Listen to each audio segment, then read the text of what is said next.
My stepfather took me to a hidden clinic and told the doctor, check if she's still pure. They gave me an injection to make me sleep. When I woke up, they were laughing at a video of me. I pretended I was still asleep, until my hand found the scalpel. Hi, my dear ones. I'm so glad you came to visit me today. Come on in, make yourselves at home. I'm here in my kitchen, you know? Preparing some warm hominy grits, the way my grandmother taught me way back when. The smell of the corn cooking with the cream is filling up the whole house, and I'm here stirring the pot real slow, the way it needs to be done, no rush at all. My name is Linda Mae Pearson. I'm 73 years old as of last 4th of July, and I was born and still live here in Roswell, New Mexico, this blessed little town in the middle of the desert. Roswell is known as the land of enchantment, did you know? Because here the sun shines strong all year round, and we learn from early on to have thick skin and soft hearts. You know, my dear ones, I learned that life is made of new beginnings, and my biggest new beginning came after a very dark, very difficult time. I spent 8 years of my life locked in a cell. That's right, you heard me correctly. This grandma here, with white hair and wrinkled hands from stirring so many pots, once wore a prisoner's uniform. And if you ask me if I regret what I did, my children, look deep into my eyes through this screen. If I could go back in time, I would do it all over again, every single bit. Because there are things in this life that we do to survive. And surviving is not a sin, no. But hold on. Let me serve this hominy grits here in these bowls, because the story is long and you need to be comfortable to listen. Grab a cushion, settle into the couch, because what I'm going to tell you today is heavy, but it's necessary. Oh, and before I continue my story, I wanted to make a special request to all of you who are listening to me now. Tell me here in the comments, from what corner of America or the world are you watching me? And what time did you find this video from this old lady? Was it in the morning, having that cup of coffee?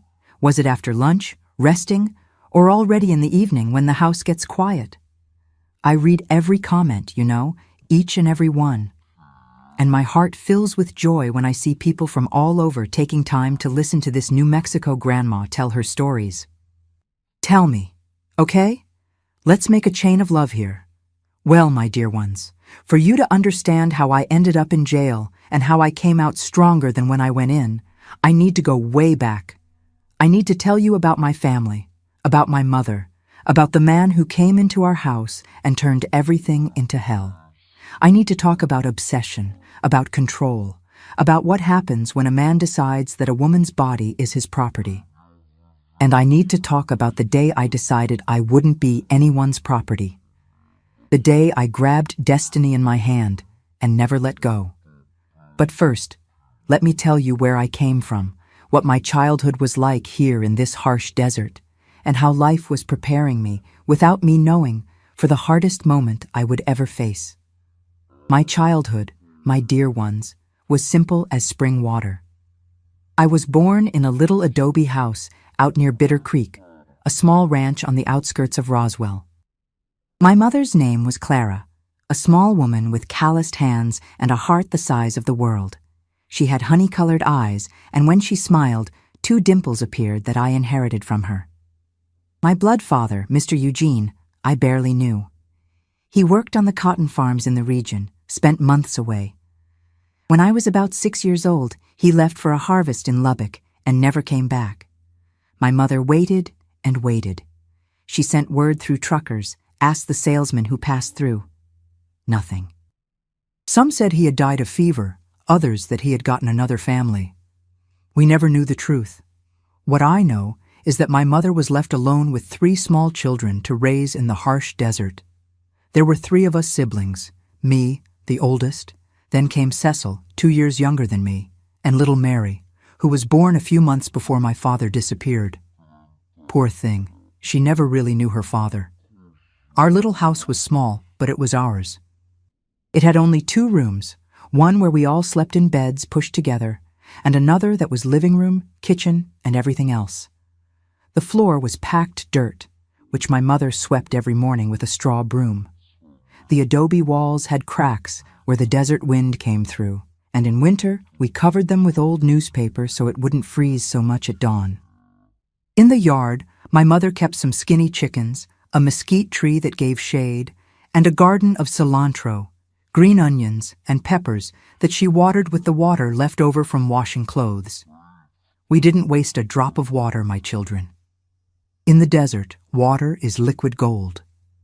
My routine as a girl was to wake up before the sun to help my mother. I would go fetch water at the creek with a metal can on my head, walking almost 2 miles barefoot on the hot earth. When I came back, I helped prepare the cornbread with goat's milk for breakfast. Then I'd go to the field with my mother to weed, pull weeds, take care of the bean and corn crops we cultivated on a piece of borrowed land from a rancher in exchange for part of the harvest. School, my dear ones, was a luxury. I attended the little schoolhouse in town for only about 3 years, learned to read and write the basics with a little teacher named Miss Nancy, who taught under a cottonwood tree because there was no school building. She used a wooden board painted black and chalk she made herself with lime. We were about 15 children sitting on the ground, learning our ABCs and sums. But life was hard, and my mother needed help. By 9 years old, I wasn't going to school anymore. I had to work. The games, oh, those we invented out of nothing. I didn't have a store-bought doll, so I made dolls out of corn husks with straw hair. My little friend Katie, the neighbor's daughter who lived about a quarter mile away, would come play with me on Sundays after church. We'd play house under the mesquite tree, make mud pies, pretend we were mothers with families. We also played tag, hide and seek among the cactus and brush. I'd come back all scratched up, but happy. My mother, poor thing, worked from sunup to sundown. Besides the field, she washed clothes for others, for the ranchers in the region. I remember her bent over the washboard, scrubbing the white clothes of the rich with lye soap she made herself. Her hands were rough as sandpaper, cracked from the strong soap. But she never complained. She said work doesn't kill anyone. What kills is the lack of it. Despite the poverty, my dear ones, my childhood had sweet moments. I remember the 4th of July nights when we'd light a little bonfire in the yard and my mother made cornbread with the corn from our field. Cecil would set off some firecrackers he got from who knows where, and Mary danced to country music by herself because she didn't have a partner. My mother sang Patsy Cline songs with that thin voice of hers, and I thought there was no greater happiness in the world. The 4th of July celebrations in Roswell were famous, you know? We'd go downtown, see the parades, the fireworks. My mother made me a little calico dress every year, patched from old dresses. But I thought I was the prettiest girl in the desert. It was the only time of year I felt like a real child, without worrying about the drought, about hunger, about work. The desert in those days, late 50s and early 60s, was a place of great difficulty. The drought of '58 I remember well, despite being small. The cattle died in the pastures, the crops dried up, the creek got so low you could see the cracked bottom. Many people left for California, for the fruit picking. My mother thought about going too, but didn't have money even for a bus ticket. Back then, my children, a single woman with children, was viewed with suspicion. People whispered behind her back, said my mother had been abandoned because she was no good, that a decent woman doesn't end up alone like that. It was cruel. My mother was the most dignified person I knew. But the world is cruel to women, always has been. And it was during this time of difficulty, when I was about 11 or 12 years old, that my mother met a man at the farmer's market in Roswell. He was a merchant, sold fabrics and odds and ends. He had a salesman's smooth talk, an easy smile, and started showing up at our house with presents. A bolt of fabric for my mother, some candy for us kids. My mother, alone for so many years, needing companionship and help, began to fall for this man. I didn't like him from day one. There was something in the way he looked at me, in the smile he gave when my mother wasn't watching. But I was a child. What did I know about life? I kept that discomfort in my chest, not knowing it was the warning of all the hell that was to come. And so the years passed.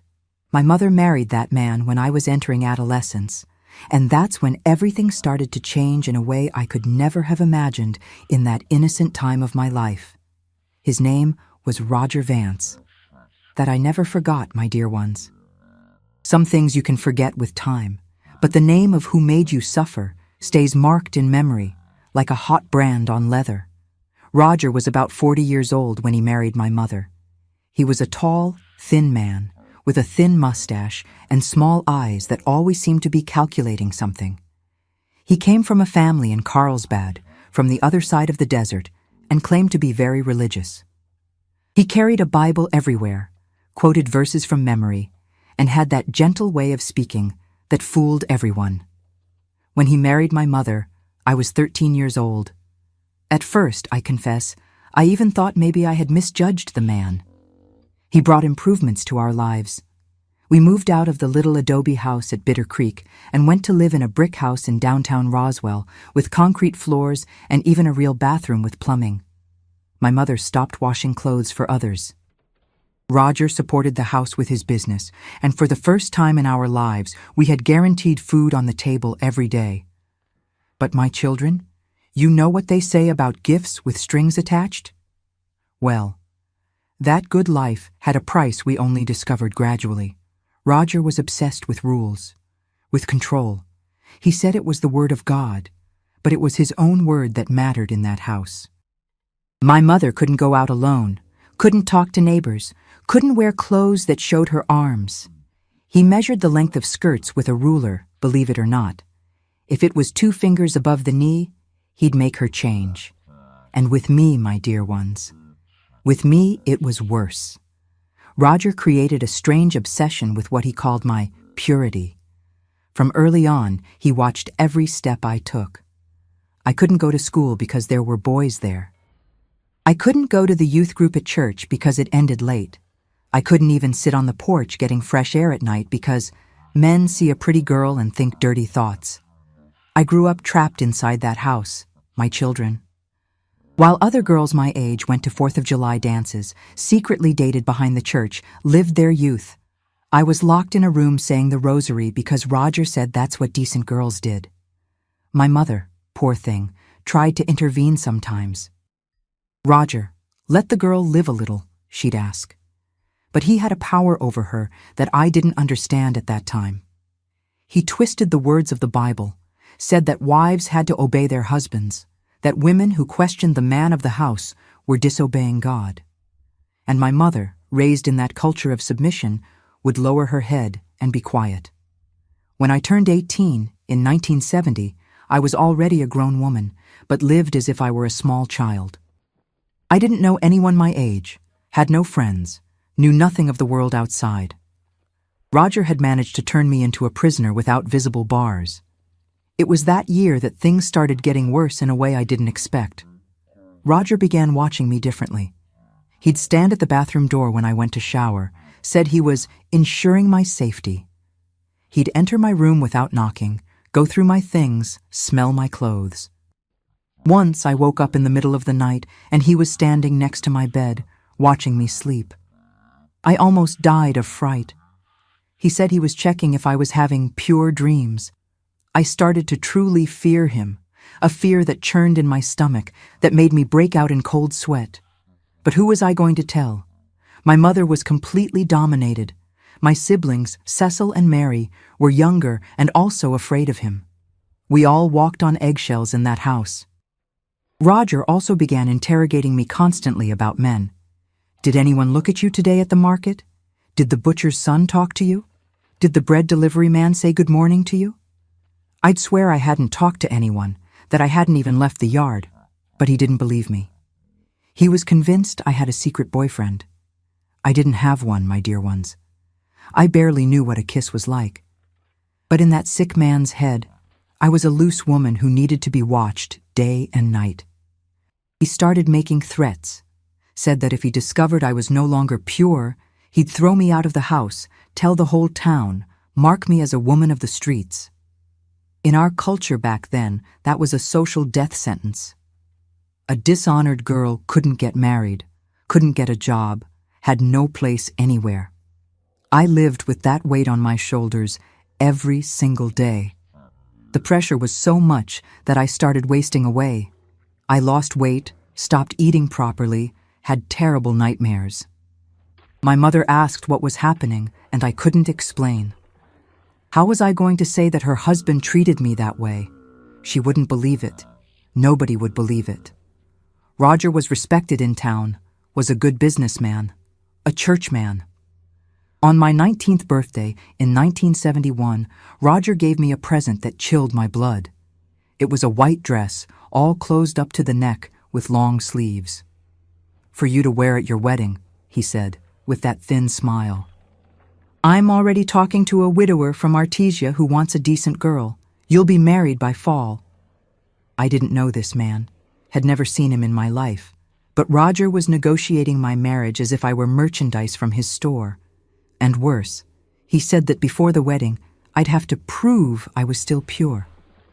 "I'm going to take you to a trusted doctor," he said, with those small eyes shining in a way that made me nauseous.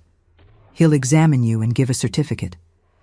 Then nobody can doubt this family's honor." I was paralyzed, my dear ones. The shame, the humiliation, the fear, all mixed into one ball that suffocated me. I wanted to scream, wanted to run, wanted to disappear. But where would I go? I didn't have a penny in my pocket, didn't know anyone outside that house, didn't know how to make it in the world. That night, I cried until I had no more tears. Lying in my bed, looking at the ceiling, I wondered what I had done so wrong to deserve that. I was a good girl. I obeyed, worked, prayed. Why did that man persecute me like that? I didn't know yet, my children, but the worst was still to come. In a few weeks, on a rainy Tuesday I'll never forget, Roger was going to force me into that car and take me to the darkest place I'd ever known. That Tuesday in March of 1971 dawned dark, my dear ones. The sky was heavy with those thick storm clouds, the kind that seem like they're going to bring down the world. I remember waking up with a tightness in my chest, as if my body knew something bad was about to happen before my mind understood. You know when you have that bad feeling that you can't explain where it comes from? Well, that's how I was that morning. The night before I had slept badly. I dreamed about my father, Eugene, whom I barely knew. In the dream, he was calling me from far away, waving for me to go away with him. I tried to run toward him, but my legs wouldn't move. I woke up sweaty, with my heart racing, and spent the rest of the night staring at the dark ceiling of my room, listening to the crickets chirping outside and Roger's heavy breathing in the room next door. My mother had left early that day to visit a friend who was sick in the Roswell hospital. Mrs. Florence, that was her name, a lady who had been our neighbor back at Bitter Creek and who had a bad pneumonia. My mother left before sunrise, gave me a kiss on the forehead, and said she'd be back before lunch. Poor thing, she had no idea what was going to happen in that house while she was gone. My siblings had also left early. Cecil worked at a bicycle shop near the town square, fixing flat tires and broken chains. He left at 6 in the morning and only came back at night. Mary, my little sister, worked at a house in the new neighborhood, helping the lady of the house take care of 3 small children. She also spent the day away. I was alone at home washing the breakfast dishes when I heard Roger's heavy footsteps in the hallway. That sound made my blood run cold, my dear ones. It was a dragging, slow step of a man who knows he has all the power and doesn't need to hurry for anything. He appeared at the kitchen door, leaning against the frame, looking at me with those small snake eyes. He was dressed to go out, long-sleeved dress shirt even in the heat, dark denim pants. This struck me as odd, because that day his store should be open. "Get ready," he said, with that calm voice that scared me more than if he shouted. A gentle voice, controlled, of someone used to being obeyed without needing to raise their tone. "Today is the day. We're going to settle this matter once and for all." I dropped the plate I was washing in the sink. My hands were shaking so much I was afraid of dropping it. I dried my hands on the dish towel slowly, trying to buy time, trying to think of something to say. "What matter, Mr. Roger?" I asked, even though I already knew the answer deep in my heart. My voice came out weak, almost a whisper. He took a step into the kitchen, and I instinctively took a step back, pressing against the sink. The smell of the cheap cologne he wore invaded my nostrils, making my stomach turn. The matter of your purity, girl. I already told you about this last week, don't you remember? I scheduled the doctor. He's going to examine you today and end this story once and for all. After that, I'll close the deal with the widower from Artesia, and you'll be married before fall. I felt my legs go weak, as if the bones had turned to jelly. Mr. Roger, please, I began, trying to keep my voice steady. I don't need any exam. I'm a decent girl. I've never even talked to any man, you know that. You watch me day and night. You know I don't leave the house for anything. Roger gave a short laugh, without any humor. I know what you do when I'm not looking, girl. You women are all the same. You know how to hide things. But I'm not hiding anything. I swear to God, Mr. Roger, I swear on my grandmother's soul. Don't put God in the middle of your lies. He cut me off, his voice getting harder. You're going to do this exam, and that's it. If you have nothing to hide, there's no reason to be afraid, is there? I tried to argue more, my dear ones. I swear to God I tried. Said it was humiliation, that I didn't deserve to be treated like this, that my mother wouldn't like to know. But every word I said seemed to make Roger more determined. He had that glazed look of someone who's already decided everything and won't turn back for anything in this world. You're getting in this car now, Linda, or I'll drag you by your hair, he said. And for the first time, he used my real name instead of girl. This scared me more than the threat itself. There was a coldness in that voice, a firmness that made me understand he was serious, that if I resisted, it would be worse. I looked out to the yard through the kitchen window, wondering if I could run. But run where? The neighbors' houses were far. The street was empty because of the rain that threatened to fall, and I was in flip-flops and a house dress. Roger was taller, stronger, and knew the town better than me, who lived locked up like a prisoner. With trembling legs, I went to my room to change. I put on a simple blue cotton dress, the most modest I had, as if that would protect me from something. I tied my hair in a tight ponytail. I looked at my face in the cracked little mirror hanging on the wall and saw a girl with the eyes of a cornered animal, afraid of her own reflection. My God, I whispered softly, protect me, get me out of this. But it seemed like God wasn't listening that day. I got into Roger's car trembling like a leaf. It was an old dark green Ford with leather seats that stuck to your skin in the heat. The rain started falling as we left Roswell on the dirt road. First a fine drizzle, then thicker drops that hit the windshield hard. Roger drove in silence, both hands on the wheel, staring straight ahead. The windshield wiper made that rhythmic sound, back and forth, and I kept watching the water run down the glass, thinking that's how I felt inside, washed by rain, unable to see anything clearly. It wasn't the way to the hospital. It wasn't the way to any clinic I knew. We kept going down narrower streets, dirtier, more hidden, streets I had never seen in almost 20 years living in Roswell. Where are we going? I asked, my voice failing in the middle of the sentence.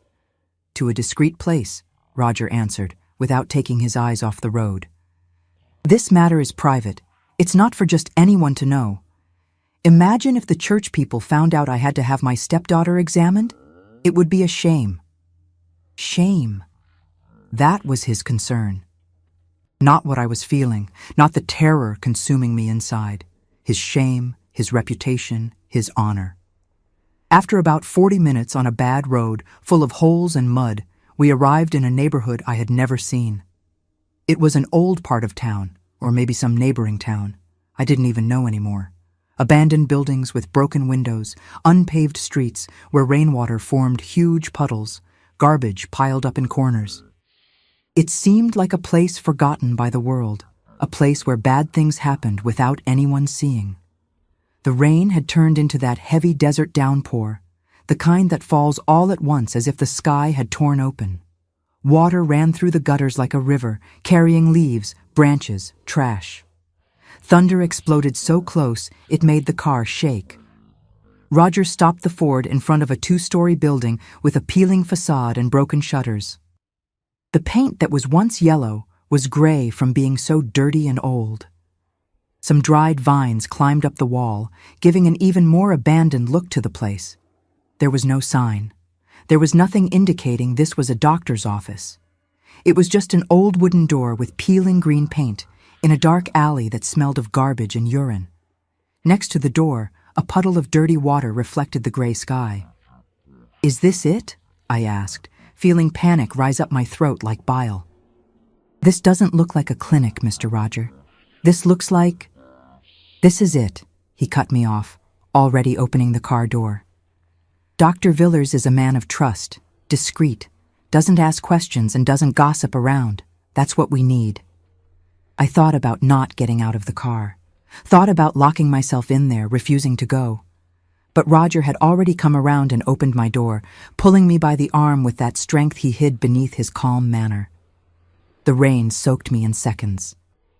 My blue dress stuck to my body, my hair came loose from the ponytail and stuck to my face.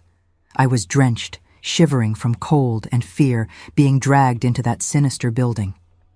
Roger knocked on the door 3 times in a specific rhythm, as if it were an agreed-upon password. Knock, knock, knock. The door opened with a creak, and a short, bald man appeared, about 50-some years old.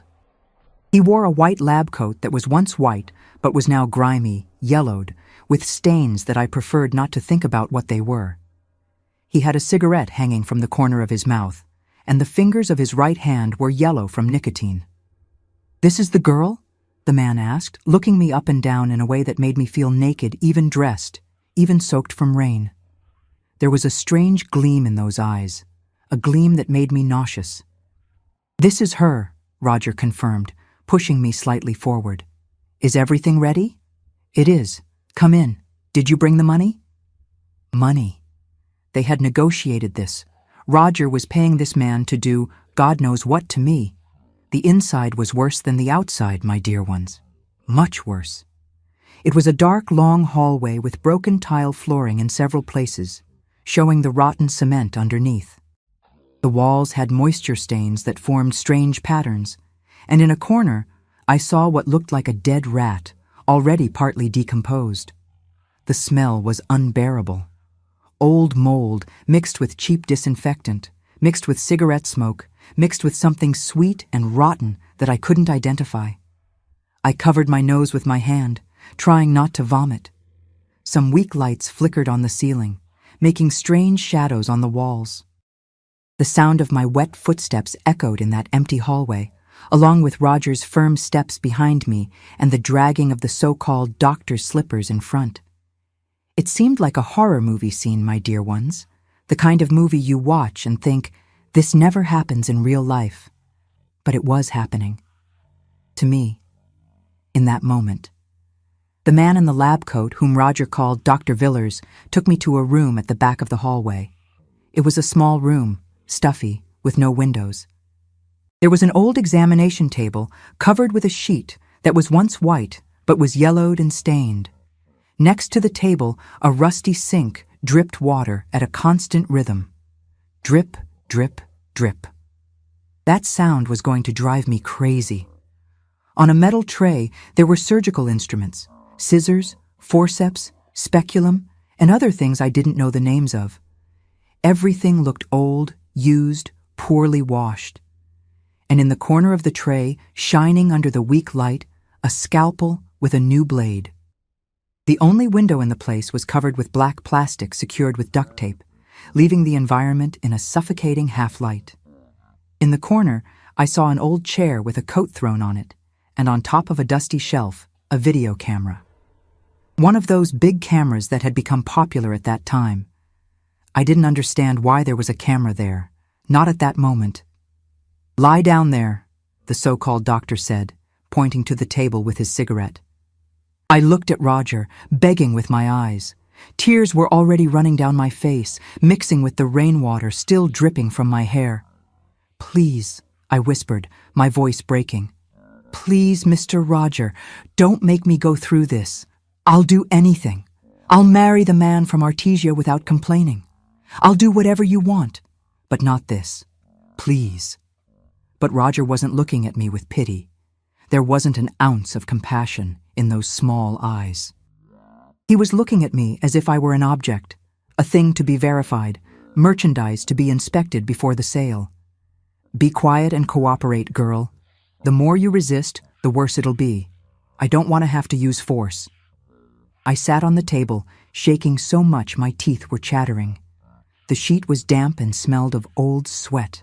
I tried to curl up, make myself small, disappear from there somehow. Dr. Villers came toward me with a syringe in his hand, a big syringe with a clear liquid inside. "What is that?" I asked, trying to move away, pressing against the cold wall behind the table. "It's just a sedative," he said, with that dragged voice of someone who smokes too much, drinks too much, has done too many bad things to care about one more. "You're too nervous, girl. This will help you relax. You won't feel anything." "I don't want any injection. I don't want it. Let me go, for God's sake." That's when Roger lost his patience. He came from behind me and held my arms tightly, crossing them behind my back. His hands were big, rough, and squeezed my skin so hard I knew it would bruise later. I tried to struggle, tried to scream, but he covered my mouth with his palm while the doctor approached with the syringe. "Be still, girl," Roger whispered in my ear, and his hot breath on my neck disgusted me more than anything. "The more you move, the more it'll hurt." I felt the needle prick in my arm, that thin, penetrating pain, and then the liquid entering my veins. My dear ones, I'll never forget that sensation. It was like a lead weight spreading through my body, starting from my arm and going to the rest slowly, slowly. My legs went numb first, then my arms. My head got heavy, falling to the side. My vision started to blur, colors mixing, Roger's and the doctor's faces distorting like a reflection in rippling water. Voices became distant, as if coming from very far away, from the bottom of a well. I could still hear, but couldn't understand the words. The world kept getting farther and farther away, darker and darker, as if I were sinking into thick black water. The last thing I saw before blacking out completely was Roger's face looking down at me, and Dr. Villers' crooked smile, lighting another cigarette with dirty hands. Then, total darkness. I don't know how long I was out, my children. It could have been hours. It could have been less. Time didn't exist in that dark place where I was. There were no dreams. There was nothing. It was just a deep black void, as if I had stopped existing for a while. What I know is that when I started coming to, slowly, slowly, my body was still too heavy to move.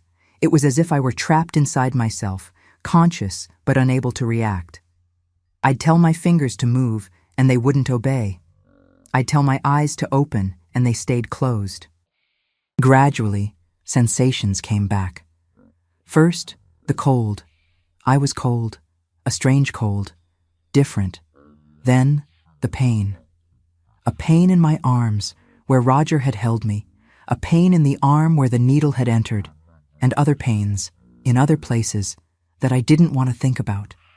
The first thing I could really perceive was that I was lying in a different position on the table, not the way I had been sitting before blacking out.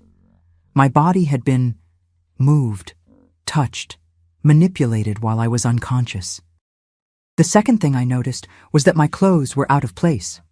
The blue dress I had worn so carefully was unbuttoned in front, pulled up, messed up in a way I hadn't done. My heart started beating faster, blood buzzing in my ears. Panic grew inside me like a wave, but I still couldn't move, couldn't scream, couldn't do anything but feel. And the third thing, my dear ones, the third thing was the sound. Laughter. Men's laughter, low and dirty, coming from somewhere near me. Laughter that wasn't from joy, it was from mockery, from cruelty, from sick satisfaction. I forced my eyes to open, using all the strength still left in my drugged body. I opened just a crack, enough to see a line of light, enough to try to understand what was happening. I was careful not to move my face, not to let them realize I had woken up. Roger and Dr. Villers were with their backs to me, near the room door, bent over something. It took a few seconds for my blurred vision to focus, to understand what they were looking at. It was the camera, that camera I had seen on the shelf when I entered.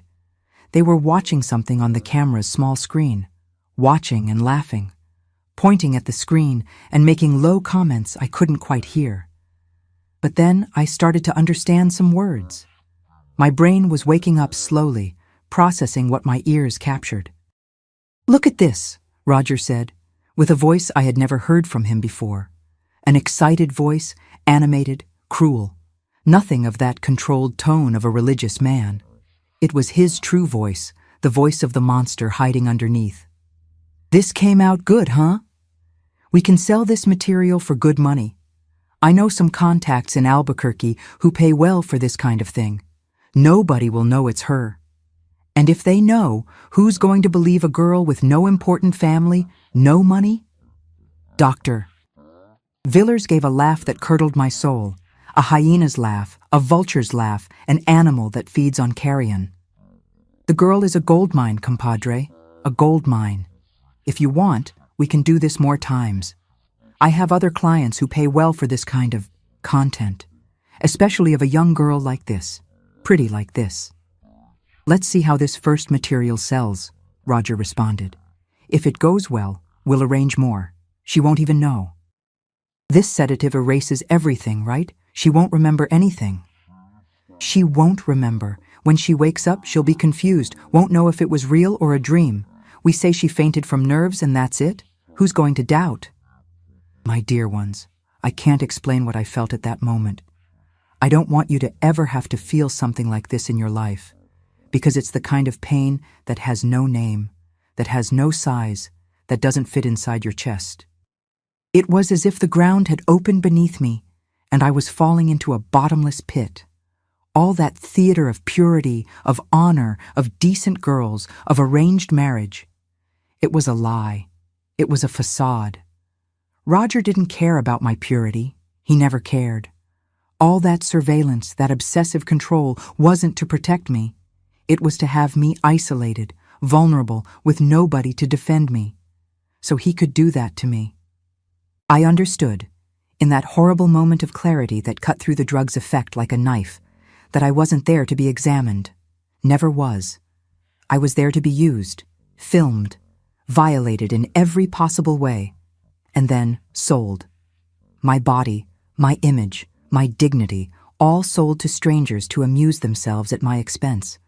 Those two men had drugged me and done God knows what while I was unconscious, defenseless, out to the world. And they had recorded everything, every moment, to profit, to make money from my disgrace. The nausea rose so strong I almost vomited right there. I felt bile burning in my throat, my stomach turning, but something inside me, some survival instinct I didn't even know I had, told me to stay quiet, to pretend I was still asleep, not to let them realize I had woken up and heard everything. If they knew I knew, what would they do? Kill me?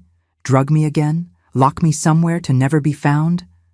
I closed my eyes again, tight, and controlled my breathing.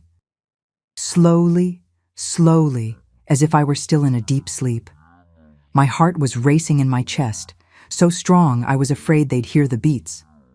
But I stayed still, motionless, breathing slowly, listening to those two monsters laugh and plan while they commented on the video they had made of my body. And it was there, my dear ones, lying on that filthy table with my clothes messed up, hearing laughter that would haunt me for the rest of my life, that something inside me died. The girl I was, the obedient girl, the daughter who lowered her head and accepted everything. She died in that stinking room. And something else was born in her place, something made of rage, of pure, concentrated, burning hatred, of disgust, of will to survive at any cost, something that no longer had fear because it had already lost everything it had to lose. Out of the corner of my eye, through my almost closed eyelids, I looked at the metal tray next to the table. Scissors, forceps, and there, shining in the weak light of that cursed room, the scalpel, the new blade, sharp, clean, within my reach. I didn't know yet exactly what I was going to do, but I knew, with a certainty I had never felt before in my life, that I wasn't going to leave that place as a silent victim, wasn't going to let those men destroy my life, sell my body, and walk away laughing as if nothing had happened. Something was going to happen in that room. Something that would change everything forever. For me and for them. My dear ones, there is a moment in our lives when everything changes. 1 second, 1 blink, 1 decision that divides our history into before and after. For me, that moment happened in that filthy room, lying on that table that smelled of sweat and disgrace, hearing 2 men laugh at my destruction. I stayed there still, pretending to sleep, for how long I don't know. Could have been 5 minutes, could have been 15. Time had stopped existing for me. There was only the sound of that laughter, the rotten smell of that place, and the shine of the scalpel I saw out of the corner of my eye, there on the metal tray, less than a hand's width from my right hand. My head was working slowly, still heavy from the drug they had given me. But rage, my children, rage is a powerful fuel. It was burning through the numbness, dissolving the fear, giving me back control of my own body piece by piece. First, I could move the fingers of my right hand. Slowly, hidden, testing, then the wrist, then the whole arm. The numbness was passing, being replaced by a cold clarity I had never felt before. Roger and Dr. Villers continued with their backs to me, entertained with the camera. I heard pieces of their conversation, loose words that tore me up inside like shards of glass. This one we can repeat. I have a niece from the countryside who also works. The important thing is they don't remember anything. Niece. He had said niece. That monster in the dirty lab coat was planning to do the same thing to other women, other girls. How many had already gone through that table before me? How many had woken up confused, not knowing what had happened, thinking it had been a nightmare? How many were being sold at that moment in disgusting videos to disgusting men in cities I didn't even know? It was that thought, my dear ones, that was the last straw. It wasn't just about me. It was about all the others. The ones who came before, the ones who would come after. If I didn't do anything, if I left there silently, pretending I didn't remember anything like they expected, I would be an accomplice, would let those 2 continue destroying lives. And I couldn't carry that weight. Very slowly, millimeter by millimeter, I stretched my right hand toward the metal tray. Roger was saying something about money, about how much they were going to charge, about how to divide the profit. Dr. Villers was lighting another cigarette. Neither of them looked back. My fingers touched the cold metal of the tray. Then they found the scalpel handle. It was smooth, firm, the right size for my hand. I closed my fingers around it slowly, feeling the weight, the solidity. It was a tool made to cut flesh, to open bodies. In that moment, in my hands, it was something else. It was justice. I pulled the scalpel down under the sheet, hiding it against my thigh, and waited. I didn't have to wait long. "So, Doc, shall we wake up Sleeping Beauty?" Roger said, with that mocking voice that made me nauseous. "I need to take her home before my wife gets back from the hospital. Otherwise, there'll be trouble." I heard his footsteps approaching the table, heavy, confident steps of a man who thinks he's in control, of a man who never imagined the prey could become the hunter. "Hey, girl," he called, stopping next to the table. "Wake up, the exam is over." I didn't move. Kept my eyes closed, breathing slowly, holding the scalpel under the sheet so tightly my fingers hurt. Roger huffed impatiently. "You gave her too much sedative, Doc. This one won't wake up even with cannon fire." I felt his hand approaching my face. He was going to shake me, give me little slaps on the face to wake me up. Was going to touch me again with those dirty hands that had held me while they drugged me. That's when I opened my eyes. And that's when I got up. My dear ones, I won't describe in detail what happened in the following seconds. There are things we keep to ourselves, that don't need to be shared with the world. What I can say is that it was quick. One movement, like the strike of a snake that's been cornered too long. Roger's smile froze on his face. His small eyes widened, for the first time showing fear instead of cruelty. His hands went to his neck, trying to hold something that could no longer be held. He looked at me with an expression of astonishment, as if he couldn't believe that I, the obedient girl, the quiet girl he had controlled for years, had done that. I think he never imagined I was capable. I think for him, I was just an object, a thing without will of its own. He fell to his knees first, then to the side, hitting the dirty tile floor with a dull thud, and stayed there, looking at the ceiling with those eyes that would never watch anyone again. Dr. Villers screamed. A shrill scream of pure terror that must have echoed through the whole building. He was a coward, my dear ones, a coward who only had courage when the victim was helpless, drugged, unconscious. Faced with a woman standing up, with blood in her eyes and a weapon in her hand, he became what he always was underneath that dirty lab coat. A worm. He didn't even try to help his accomplice, didn't try to face me. He grabbed the camera from the table, tucked it under his arm, and ran out through a back door I hadn't even seen existed. I heard his footsteps in the hallway, heard a door slam, and then silence. He fled and left me locked in there with the body. I stood in the middle of that room for a time I can't measure, looking at the man on the floor, looking at the scalpel in my hand, looking at my messed up clothes, at the stained sheet on the table, at the tray of instruments that had been used God knows how many times to do evil. I didn't cry, didn't scream, didn't feel remorse. What I felt, my dear ones, was a strange emptiness, as if everything I was before had drained down the drain along with the rest. I wasn't Linda from before anymore, never would be again. Slowly, I went to the rusty sink and washed my hands. The cold water brought me back to the present moment. I looked at my reflection in the piece of broken mirror hanging on the wall.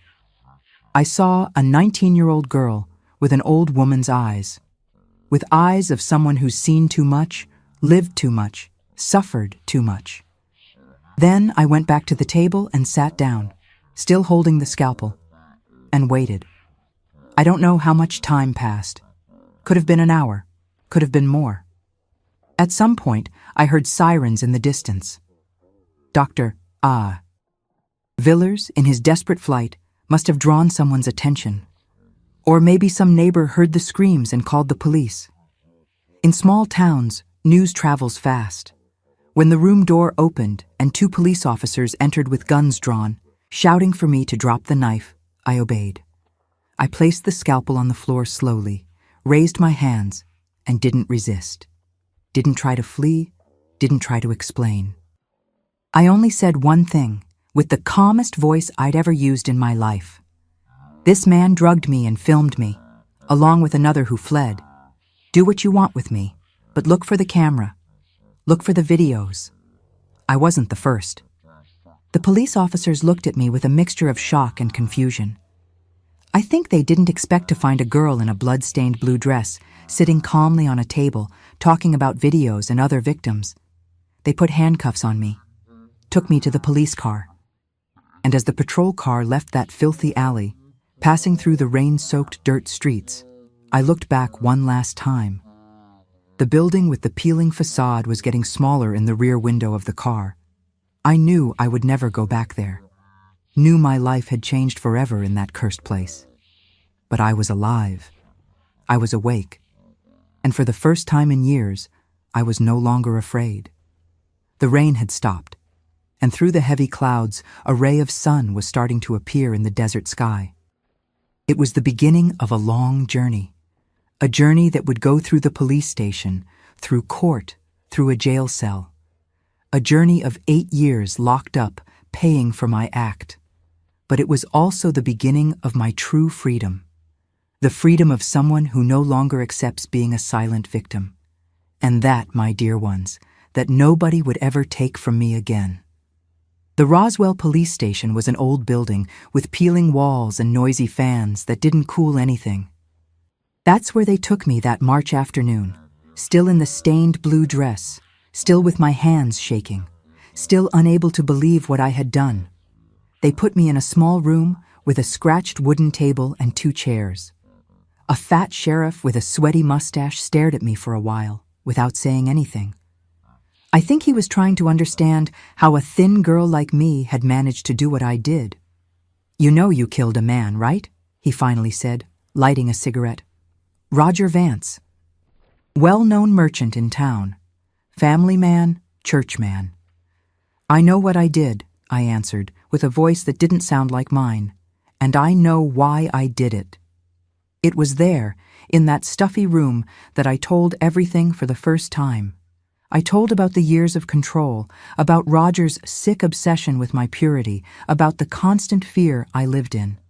I told about the illegal clinic, about the injection, about waking up and hearing the laughter.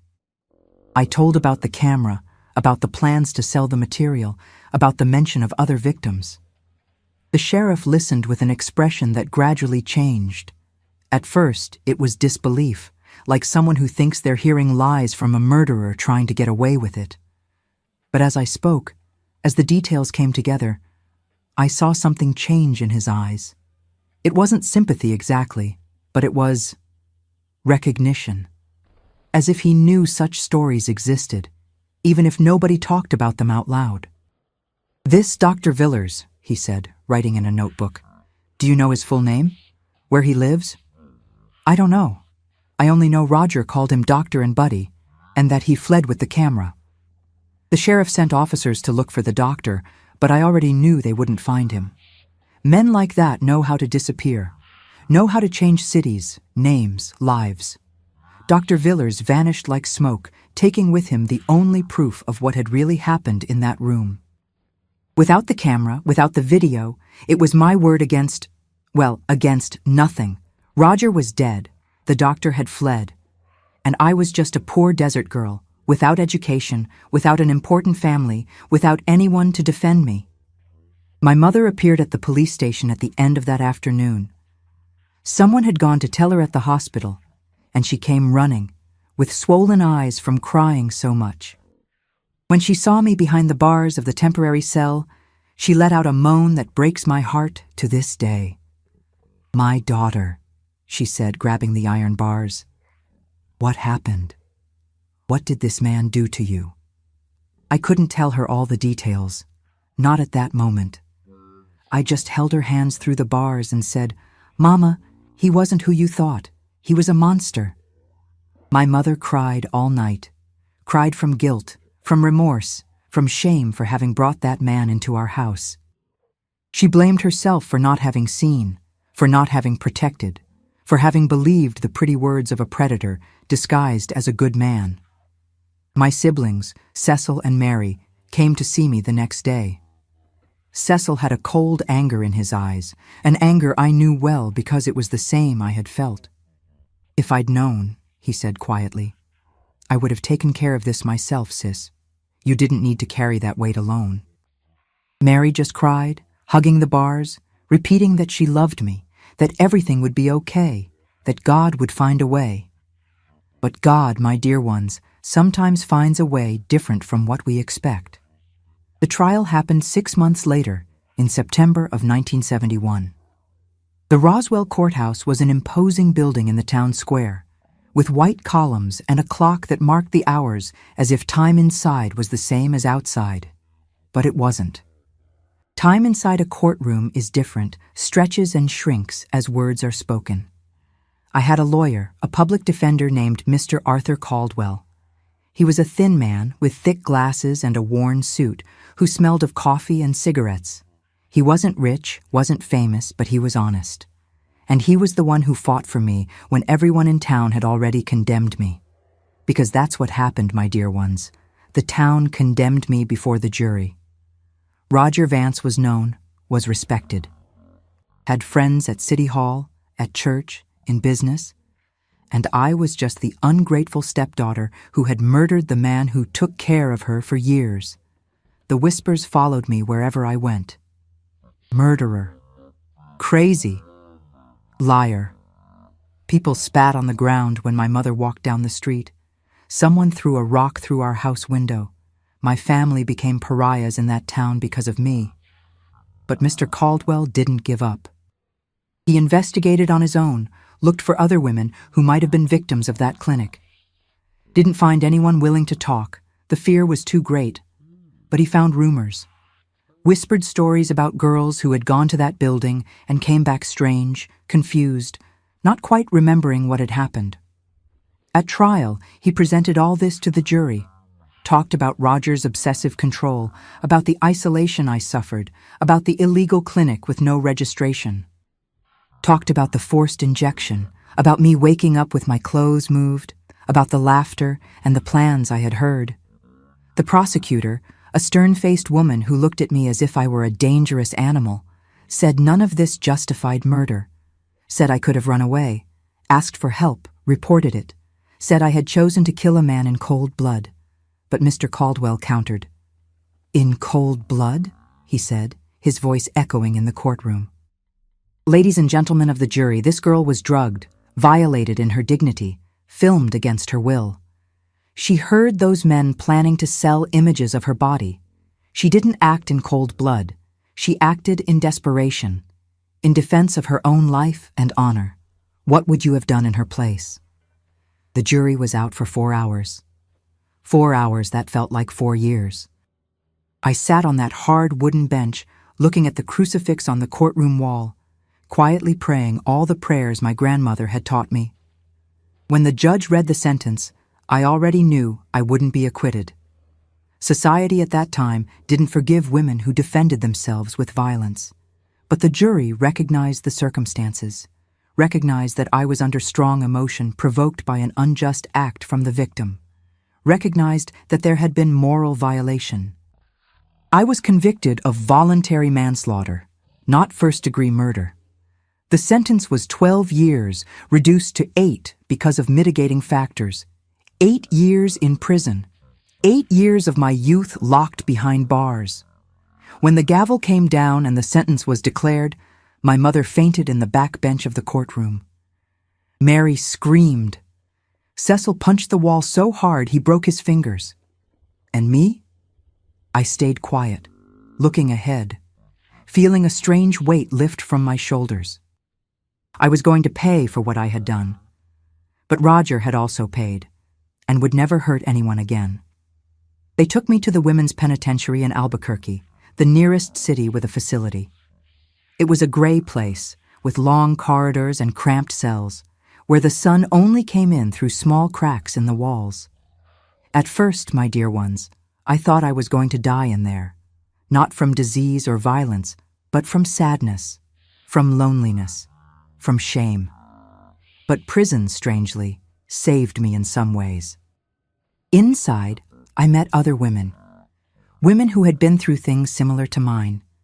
Women who had defended themselves from violent husbands, from abusive stepfathers, from bosses who thought they could do anything. Most were there for the same reason as me. Because in a society that doesn't protect women, sometimes we have to protect ourselves. And I met Miss Perpetua, an older inmate who worked in the prison kitchen. She had all white hair, strong hands from working her whole life, and a calm way of speaking that calmed even the most nervous. She took me under her wing, taught me to survive in that place, taught me not to let anger consume me. "Listen here, girl," she told me once, while we were peeling potatoes in the kitchen. "You did what you had to do. Now put that anger in a corner and use it to build, not to destroy. When you get out of here, you'll have a whole life ahead of you. Don't let this place steal your soul." I held on to those words, my dear ones. On difficult days, when homesickness pressed, when guilt hit, when I woke up in the middle of the night sweating from nightmares of that clinic, I repeated to myself, "Don't let this place steal your soul." My mother visited me every month, even having to travel hours by bus from Roswell to Albuquerque. She aged with each visit, her hair turning white, wrinkles deepening. But never, not once, did she look at me with shame or regret. She looked at me with love, with pride even. "You're the strongest woman I know, my daughter," she told me on one of those visits. "I should have protected you. I failed you. But you didn't fail yourself. You saved yourself." The years passed. 1, 2, 3, 4. I worked in the kitchen, helped with cleaning, took sewing and embroidery courses they offered in prison. I learned to read better, to write letters, to do math. I learned things Roger had never let me learn when I was free. And in March of 1979, after 8 full years, I got out. My mother and siblings were waiting for me at the penitentiary gate. Mary had married and was pregnant with her first child. Cecil had opened his own shop, and my mother, despite her all-white hair, still had those dimples I had inherited from her. I hugged all 3 in the middle of the street, crying like I hadn't cried since the day I entered that place. I cried from relief, from gratitude, from fear of the future. Cried for all the lost years, for all the things I hadn't lived. But I also cried from hope, my dear ones, because I was alive, I was free, and I had a whole life to start over. Dr. Villers, that monster in the dirty lab coat, never was found. Disappeared from the map, probably went to scam in other cities, destroy other lives. Sometimes I think about him, wonder where he is, if he's still alive, if he ever paid for what he did. But then I remember Miss Perpetua's words. Use rage to build, not to destroy. I couldn't change what had happened. Couldn't bring back the years I lost, the innocence they stole from me, the youth that passed behind bars. But I could choose what to do with the rest of my life, and I chose to live, chose to start over, chose to be happy despite everything. I went back to Roswell with my family, with my head held high. People still whispered, still pointed. But I had learned that the judgment that matters isn't others, it's our own. And my judgment, my dear ones, was already over. I was at peace. My dear ones, you must be wondering how this grandma who went through so much is doing today, right? Well, let me tell you about my life now, here in Roswell, this little town that saw me born, saw me suffer, saw me fall, and saw me rise. I'm 73 years old, as I said at the beginning. I live in a simple little house in the North Valley neighborhood, right here in Roswell. It's a small house, 3 rooms, with a little yard where I raise some chickens and have my herb garden. Cilantro, green onions, jalapeno peppers, mint. Everything fresh, everything planted by my own hands. The house was bought with money I saved, selling food at the farmer's market for decades, brick by brick, tile by tile. It took years, but it's mine. Nobody can take it. After so long living in other people's places, in a jail cell, having a corner that's just mine is a blessing I thank God for every day. Every Saturday, without fail, I wake up at 4 in the morning to prepare my food. Hominy grits, cornbread, biscuits, sweet potato pie. I take everything in my little handcart to the Roswell Farmers Market, the one near Main Street. I set up my little stall under a blue tarp with my steaming pots and full buckets. People already know me. "There comes Miss Linda," they say when they see me coming pushing the cart. The longtime customers are almost like family. Mrs. Carmen, who's bought hominy grits every week since 1982. Mr. Dennis, who says my cornbread is the best in the desert. Teacher Evelyn, who takes biscuits for the school kids. The market is my joy, my dear ones. It's where I meet people, where I talk, where I feel useful. After so many years living isolated, first in Roger's house, then in prison, having people around, having movement, having life, is a gift. I got married, you know? That's right. This grandma here found true love, many years after everything. His name was Samuel, but everyone called him Sam. He was a construction worker, worked on buildings in town. We met at the market in 1983. He came to buy cornbread every week and gradually got closer, with respect, without hurry. He knew my story, everyone in Roswell knew, but he didn't care. "The past is the past, Linda," he told me the day he asked to date. What matters is what we build from here forward. Sam was the kindest man I ever met. Never raised his voice to me, never raised his hand.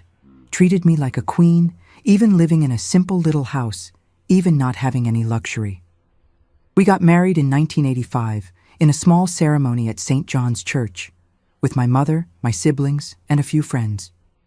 We had 2 children, Eugene, whom I named after my father who disappeared, and Clara, whom I named after my mother. Both were born healthy, grew up well, studied. Eugene is a truck driver, travels all over the country. Clara is a teacher at an elementary school here in Roswell, teaches children to read and write, just like Miss Nancy taught me at Bitter Creek so many years ago. My Sam passed away in 2015. Massive heart attack. There was no time for anything.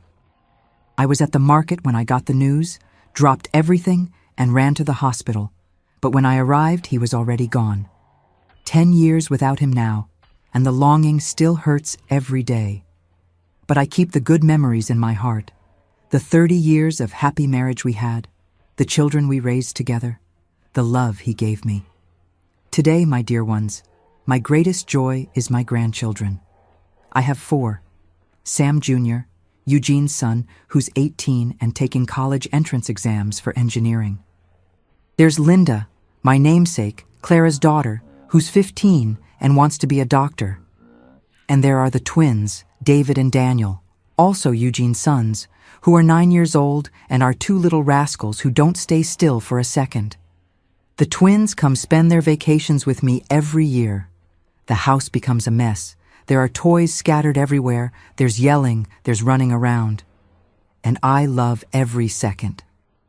I make special hominy grits for them, tell stories from old times, take them to the park to play.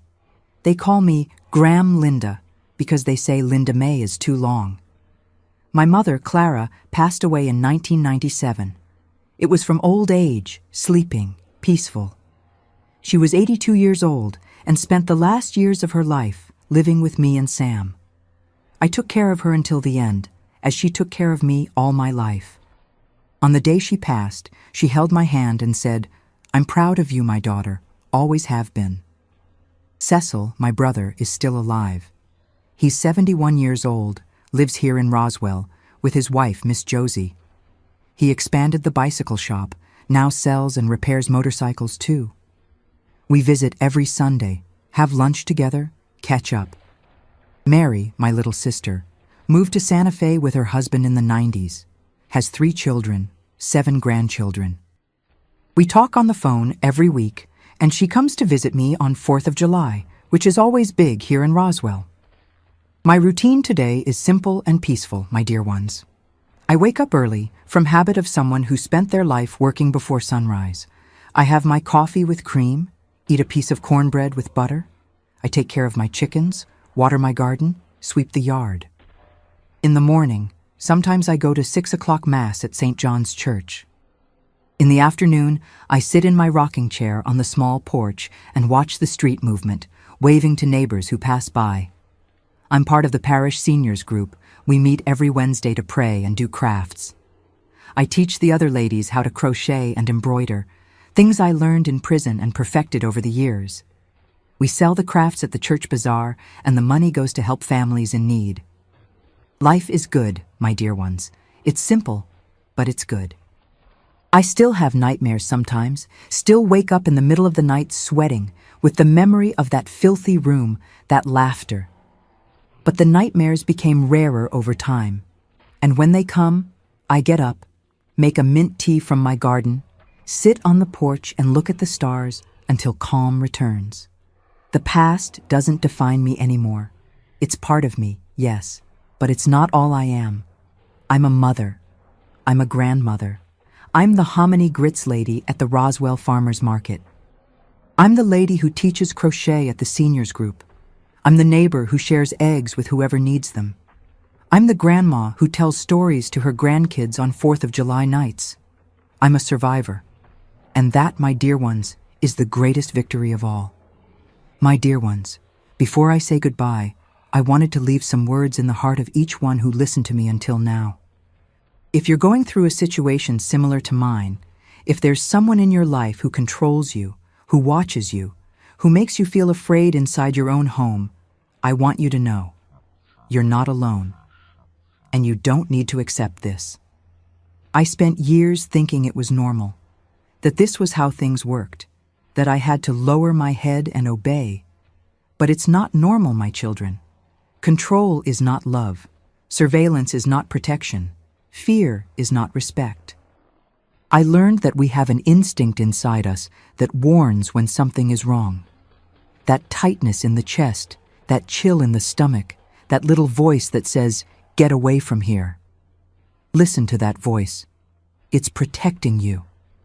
I learned that surviving is not a sin, that defending yourself is not a crime of the heart, even if the world says otherwise. I paid my debt to society, but the debt to myself that I settled that day. I learned that starting over is possible at any age, in any situation. I came out of prison at 27 years old, with nothing, and built a whole life of love and dignity. I learned that scars don't disappear, but they can become strength. Every mark I carry reminds me of where I came from and how much I'm capable of enduring. If you're suffering, seek help. Talk to someone you trust. Go to the authorities in your country. Look for organizations that protect women. You don't need to face this alone. Anywhere in the world, there are people ready to help. My dear ones, thank you for staying with me until the end of this story. Thank you to each one who listened to this New Mexico grandma tell the pains and victories of a lifetime. Now I have a special request to make. If this story touched your heart, if you know someone who needs to hear these words, subscribe to this channel right now and turn on notifications so you don't miss any of this grandma's stories. Share this video with those you love, and leave here in the comments the word survivor, so I know you stayed with me until the end and understood the message from my heart. Do it now, my child. Don't wait another minute. Because sometimes a story is all someone needs to find the strength to change their own life. May God bless each one of you. May your lives be full of peace, love, and freedom. A kiss from this grandma here in Roswell, New Mexico. Until the next story.